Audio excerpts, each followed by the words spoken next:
बचपन की कहानियों और इंसानी बर्ताव के मनोविज्ञान से जुड़े इस दिलचस्प विश्लेषण में आपका स्वागत है। चलिए बिना देर किए सीधे मुद्दे पर आते हैं। बचपन में हम सब ने वो कहानियां सुनी है ना, जो हमें सही और गलत का फर्क सिखाने के लिए गढ़ी गई थी।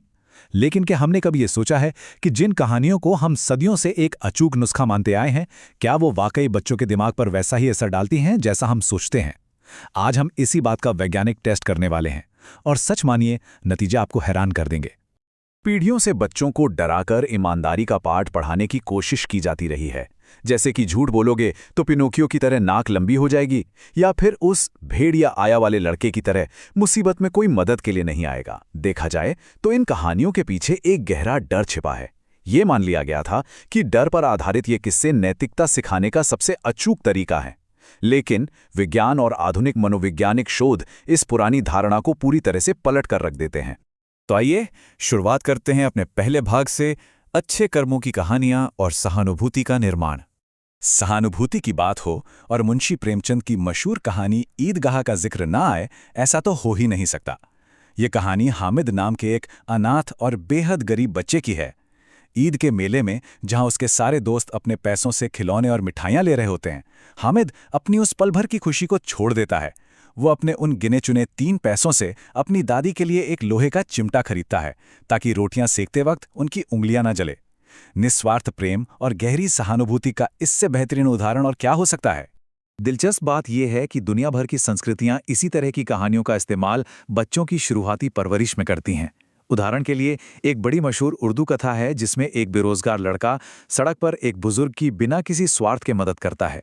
बाद में पता चलता है कि वो बुजुर्ग एक कंपनी के मालिक हैं, जो उसकी इसी ईमानदारी से खुश होकर उसे नौकरी दे देते हैं। इसी तरह एक हिंदी कहानी में एक नाव पेंटर नाव को रंगते वक्त उसमें मौजूद एक छेद को बिना कहे ही भर देता है।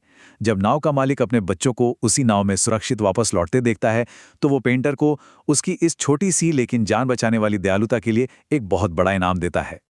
और ये विचार हमारी धार्मिक शिक्षाओं में भी बहुत गहराई तक रचे बसे हैं। जैसे कि इस्लामी हदीस इस बात पर जोर देती है कि सबसे छोटी सकारात्मक चीज़ें भी अविश्वसनीय रूप से कीमती हैं। रास्ते से कचरा या कांटा हटाना भी एक तरह का दान या सदका माना गया है। कथाओं में तो यहाँ तक बताया गया है कि एक व्यक्ति को महज इसलिए जन्नत नसीब हो गई क्योंकि उसने रास्ते से कांटेदार झाड़ी को हटा दिया था, ताकि दूसरों को चोट ना लगे। ये सब हमें बताता है कि छोटे छोटे अच्छे काम असल में कितना बड़ा मायने रखते हैं। लेकिन यहाँ एक बहुत ही बुनियादी सवाल खड़ा होता है।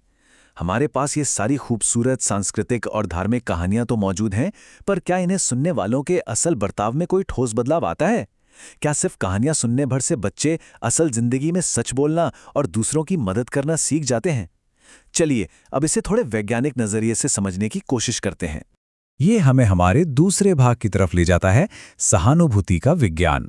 RSIS इंटरनेशनल के एक बेहद खास अध्ययन पर गौर करते हैं, जिसने खास तौर पर 4 से 6 साल के बच्चों पर फोकस किया। ये रिसर्च बिल्कुल साफ कर देती है कि शुरुआती बचपन ही नैतिक विकास का सबसे महत्वपूर्ण चरण होता है। इस उम्र में बच्चे सिर्फ चुपचाप बैठकर कहानियां नहीं सुनते, बल्कि वो अपने आसपास की दुनिया और अपनी भावनाओं को आकार दे रहे होते हैं। रिसर्च में सहानुभूति को 2 मुख्य तरीकों से परिभाषित किया गया है। पहला है संज्ञानात्मक सहानुभूति, यानी लॉजिकल रूप से ये समझना कि कोई दूसरा इंसान कैसा महसूस कर रहा है, और दूसरा है भावात्मक सहानुभूति, जहां कोई सच में उन भावनाओं को अपने अंदर महसूस करने लगता है। जब बच्चों को सही तरीके से कहानियां सुनाई जाती हैं, तो वे असल में इन दोनों तरह की सहानुभूति की प्रैक्टिस कर रहे होते हैं। वे कहानी के किरदारों की स्थिति को समझते भी हैं और उनके दुख सुख को महसूस भी करते हैं। इस स्टडी ने नैतिक कहानियों को 4 अलग-अलग कैटेगरीज में भी बांटा है। इनमें सीधे तौर पर ज्ञान देने वाली कहानियां, छुपे हुए संदेशों वाली कथाएं, इंसानों जैसी खूबियों वाले जानवरों की कहानियां और यथार्थवादी सामाजिक कहानियां शामिल हैं।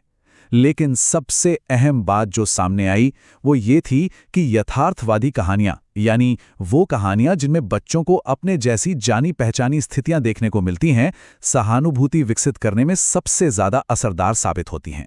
अब बात करते हैं तीसरे भाग की, ईमानदारी का प्रयोग और 2014 की वो दिलचस्प रिसर्च। मनोवैज्ञानिक कांग ली और उनकी टीम ने 3 से 7 साल के बच्चों पर एक बहुत ही मजेदार टेम्पटेशन टेस्ट किया। सेटअप कुछ ऐसा था, एक बच्चे को एक कमरे में लाया गया जहां एक खिलौना रखा था जो एक बड़ी ही अजीब सी आवाज निकाल रहा था। रिसर्चर बच्चे को पीछे मुड़कर खिलौने को न देखने का निर्देश देकर कमरे से बाहर चला गया। जाहिर है लालच इतना ज्यादा था कि ज्यादातर बच्चों ने पीछे मुड़कर देखा ही देखा। अब असली सवाल ये था कि क्या वे बाद में इसके बारे में झूठ बोलेंगे और क्या कोई कहानी उनके सच बोलने के चांस को बढ़ा सकती है। बच्चों से सवाल पूछने से ठीक पहले उन्हें कुछ अलग अलग कहानियां सुनाई गईं।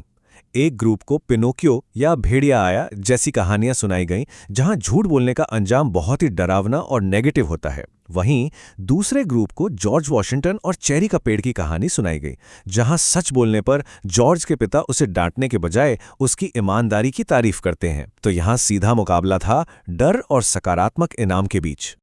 और यकीन मानिए, नतीजे बिल्कुल चौंका देने वाले थे। जिन बच्चों ने जॉर्ज वॉशिंगटन वाली कहानी सुनी थी, उनके सच बोलने की संभावना 3 गुना तक बढ़ गई। और इसके ठीक उलट, जिन बच्चों ने पिनोकियो और भेड़िए वाली डर से भरी कहानियां सुनी थीं, उन पर कोई खास असर नहीं हुआ। डर वाली कहानियां बच्चों का झूठ रोकने में पूरी तरह से फ्लॉप साबित हुईं। अब आते हैं अपने चौथे भाग पर, सजा से बेहतर सकारात्मकता क्यों है। आखिर ऐसा क्यों हुआ? इसके पीछे की साइकोलॉजी को समझने के लिए शोधकर्ताओं ने एक आखिरी और बड़ा ही स्मार्ट टेस्ट किया। उन्होंने जॉर्ज वॉशिंगटन की कहानी का एक नेगेटिव वर्जन बना डाला। इस नई कहानी में जॉर्ज सच तो बोलता है, लेकिन उसके पिता उसकी ईमानदारी की तारीफ करने के बजाय उसकी कुल्हाड़ी छीन लेते हैं और उस पर बहुत गुस्सा होते हैं। मतलब सच तो वही था, लेकिन सारी सकारात्मकता गायब कर दी गई थी। और इसके नतीजे बिल्कुल हैरान कर देने वाले। जब कहानी का अंत नेगेटिव परिणामों पर शिफ्ट कर दिया गया, तो बच्चों में ईमानदारी को बढ़ावा देने वाला वो जादुई असर पूरी तरह से गायब हो गया। जिन बच्चों ने ये नेगेटिव वर्जन सुना, उन्होंने बिल्कुल उतने ही झूठ बोले जितने बिना कोई कहानी सुने बोलने वाले थे। तो यहां से सबसे बड़ा वैज्ञानिक निष्कर्ष क्या निकलता है? वो ये है कि सकारात्मकता वाकई काम करती है, क्योंकि ये बच्चों को बताती है कि गलती हो जाने के बाद असल में सही बर्ताव क्या होना चाहिए। ये दिखाती है कि सच बोलने पर बड़ों का प्यार और तारीफ मिलती है, जो कि छोटे बच्चों के लिए सबसे बड़ा मोटिवेशन है। आसान शब्दों में कहें तो बेईमानी के बुरे परिणामों का डर दिखाने के बजाय ईमानदारी के फायदों को हाईलाइट करना कहीं ज्यादा असरदार तरीका है। चलिए अब अपने अंतिम और 5वें भाग की ओर बढ़ते हैं, वास्तविक दुनिया पर इसका प्रभाव। अब बंद कमरों और लैब से बाहर निकलकर असल दुनिया की एक सच्ची कहानी सुनते हैं। ये कहानी है कनाडा के एक 6 साल के बच्चे रायन हर्लजैक की। बात 1998 की है, जब रायन अपनी क्लास में था और उसकी टीचर ने बताया कि युगांडा में बच्चों को पीने के साफ पानी के लिए मीलों पैदल चलना पड़ता है। रायन को लगता था कि दुनिया में सबको वैसे ही आसानी से पानी मिल जाता है जैसे उसे स्कूल के वाटर कूलर से मिलता था।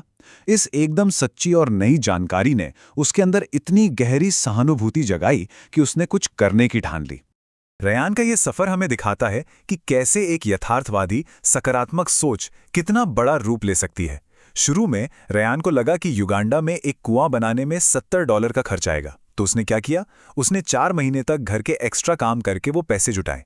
फिर जब उसे पता चला कि एक असली कुएं की कीमत तो $2000 है, तो वो रुका नहीं। उसने लोगों के सामने अपनी कहानी शेयर करना शुरू किया और देखते ही देखते पहले कुएं के लिए लगभग $3000 जमा कर लिए। एक 6 साल के बच्चे की ये छोटी सी पहल एक ग्लोबल मूवमेंट में बदल गई। और आज की तारीख में ये आंकड़े अपने आप में एक मिसाल हैं। रियान वेल फाउंडेशन ने दुनिया भर के अलग अलग देशों में 319 कुएं बनाए हैं। जरा सोचिए, लगभग 4.25 लाख लोगों को आज उनकी वजह से साफ पानी मिल रहा है।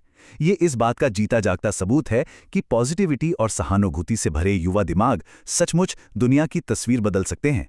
तो आज के इस चर्चा से जो सबसे बड़ी बात सामने आती है वो ये है कि कहानियां सिर्फ टाइम पास या मनोरंजन का जरिया नहीं है, ये इंसानी बर्ताव को आकार देने वाले बहुत ही पावरफुल टूल्स हैं। अगर एक सकारात्मक यथार्थवादी कहानी एक 6 साल के बच्चे को 319 कुएं बनाने और लाखों लोगों की जिंदगी बदलने के लिए प्रेरित कर सकती है, तो जरा सोचिए अगर हम बच्चों को डराने वाली कहानियों के बजाय सही और सकारात्मक कहानियां सुनाना शुरू कर दें तो हमारी आने वाली पीढ़ी क्या कुछ हासिल नहीं कर सकती। इसी विचार के साथ हम आज के इस विश्लेषण को यहीं समाप्त करते हैं। हमारे साथ जुड़े रहने के लिए बहुत बहुत धन्यवाद।